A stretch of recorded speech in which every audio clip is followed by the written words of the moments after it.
Gale Weathers is among my favorite characters in the Scream universe. In fact, as of the time of recording, she has the rare honor of being the only character in every single Scream movie. However, some fans, including myself, wondered if the ambitious character took a huge backslide from her arc in Scream 5. Now, a little peek into my process. The original title for this video was Scream 6 Ruined Gale Weathers, yet after poking around online and listening to both sides of the argument, I actually came away with a very different perspective and ultimately I think a more interesting video. Before we begin, I want to talk a little bit about Gale as a character and how she's changed throughout the film series. We are introduced to Gale in Scream 1996 as a hard-boiled reporter from a small town who craves fame and fortune. Before the events of Scream, Sidney's mother is brutally murdered and Gale writes a book about it. The main theory in her book is the man they arrested for the crime, Cotton Weary, is in fact innocent. Sidney claimed that at the trial she saw Cotton leaving the scene of the crime and she was key in getting him convicted. Needless to say, Gale's book and the anniversary of Sidney's mother's death brings up a lot of issues for our budding final girl. Also, she has this fear that she unintentionally sent an innocent man to jail and that the killer is still actually out there. And of course, we find out that this would be correct. So it's easy to understand why Sidney at this point in the movie isn't very fond of Gale. Though we find out that Gale certainly was right and Cotton was framed by Billy and Stu, who not only killed Sidney's mother, but was the ones behind the string of brutal murders in the events of the first film. And thanks to Gale, she saves Sidney's life. Meanwhile, Gale and Dewey fall in love over the course of Scream 1, and this would continue in Scream 2, which actually mirrors the actors in real life. In a typical slasher movie, a character like Gale would easily be added to the body count, yet Williamson and Craven give her more depth and even have her factor heavily in the fates of the main characters in the finale, and as much subversion as Scream does, I think this is a bit of subversion that I don't really see a lot of discourse on, but yeah, as someone who's seen a lot of slashers, I think Gale most likely would have just been a red herring and then victim. Throughout Scream 2 and 3, we see Gale kind of rise to fame, and with that notoriety and fame, she gets a little bit more ruthless, but she clearly has a softer side, and her blossoming romance with Dewey really helps to showcase this. On that note, I think it is interesting that through Dewey, we see more of her humanity underneath the driven journalist. This is something that is really explored in 4 and especially in 5. In part 4, we really get a lot of great character development for Gale. In this film, we see Sidney has moved away from Woodsboro and wrote a book about being a survivor. As the book becomes a bestseller, Gale is having a bit of writer's block. Because, just simply put, without Ghostface and another killing spree, she has nothing to write about.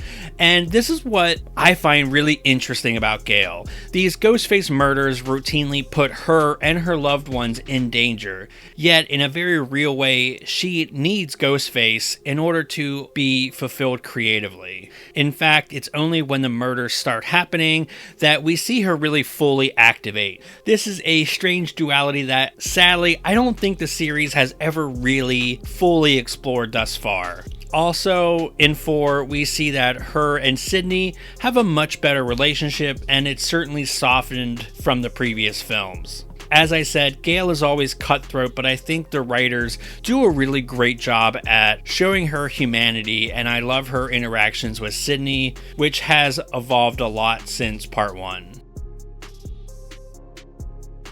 Scream 5 marks another huge evolution in Gale's story. We find out that Gale, reaching a level of stardom, has a popular daytime show in New York, moving there with Dewey. Yet her and Dewey's relationship goes south, and Dewey ends up leaving in the middle of the night, going back to Woodsboro, a broken man. Now retired, Dewey is isolated and miserable, though we do learn he keeps in touch with Sydney. Speaking of, Sydney, meanwhile, has a husband and a family living far from Woodsboro, but of course the new murders take place, and Dewey's death brings back Gale and Sydney, and of course a host of other new characters. So there's this scene that is maybe one of my favorite moments in the entire franchise. It's a very quiet scene between Sydney and Gale in the car, and it's so simple yet effective.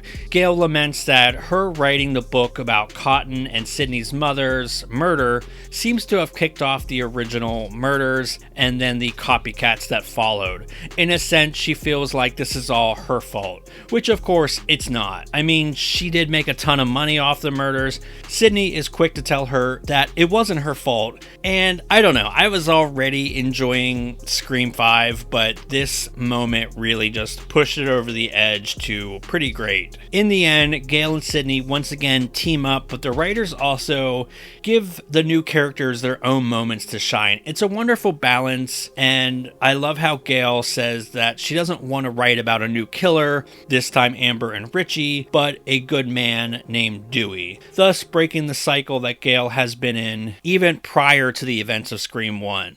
Oh my gosh, it is so good. Gale is still such a badass, and in Scream 5, the writers really allow her to showcase a range of emotions, and for maybe the first time in the series, she at least takes a little bit of a hard look at how her books played a part in the Ghostface mythos and keeping it alive and well. Then part 6 happened. So, I'll always be honest with y'all, while I didn't hate Scream 6, it's probably like my least favorite in the series. The writing isn't nearly as sharp and interesting as the previous film, and parts of it just kind of make no sense. Main characters are able to survive the most insane amount of damage. Like, I get it, it's a movie, I understand the suspension of disbelief, but this just kind of takes you out of the movie, and there's no tension if seemingly everybody is switched on to God mode. So, in the film, the Carpenter sisters are now in New York, and they're attacked by the Ghostface killer, and they are talking to the police. And, of course, outside the police station with all the other press is Gale. And the Carpenter sisters rightly confront Gale on her latest book about Richie and Amber. Credit to the writers, they really do try to make Gale, going back on her word, something of a journey rather than a stumbling block. Tara points out that Gale is afraid that if Ghostface disappears, she will as well. And damn, I really like the direction that this could be heading. We see that this really strikes a nerve with Gale, and of course, Gale gets knocked out, which is a nice callback to some of the earlier Scream films. We learn in the previous scene that I talked about, Gale wrote a lot about the Carpenter sisters in a way that paints them as guilty, which I think is such a betrayal of the character. Like, I don't even think Scream 1's Gale would do this. Don't believe me? Well, she literally championed for an innocent man, and through her determination, she got him freed. She knows firsthand how powerful her words are, especially with a much bigger platform that she has. It just feels needlessly shitty, but also reckless in a way that just feels out of character. From a story perspective, I get it. You need to fuel this tension between Gale and the sisters, but sorry, I just fucking hate it. It even doesn't really pay off that well because Gale's only in literally 3 scenes in this movie. So now that we're caught up, I want to take a step back and examine some of the points brought up online in defense of Gale and how I came to realize that this in fact wasn't a horrible idea, it just wasn't executed very well. So a lot of y'all online have been talking about Gale's grief and how it was just too great to write a book about Dewey.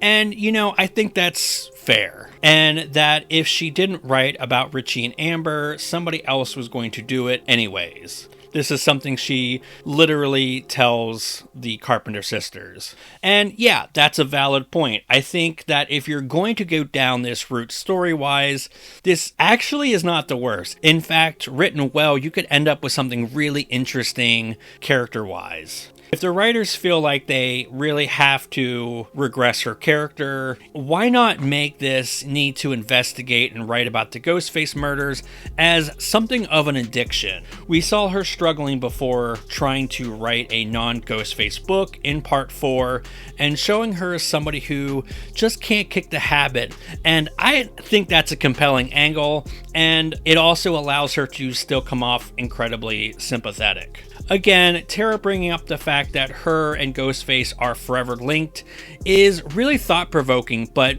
this is never taken far enough to be satisfying. The writers seem to give Gale a pass because she never really has to take a hard reflection on anything, like having this symbiotic relationship with Ghostface, and at the very least making just a ton of money off of these murders. While just like movies don't make serial killers, reading books about them doesn't make them either, and yeah, I get that. However, these books of Gale's do give these killers a platform and a level of fame that could be very appealing to anyone else wanting to get famous pretty quickly. According to Polygon, there is a deleted scene that kind of talks a little bit more about what I've been saying. The scene is where Ghostface attacks Gale in her New York apartment.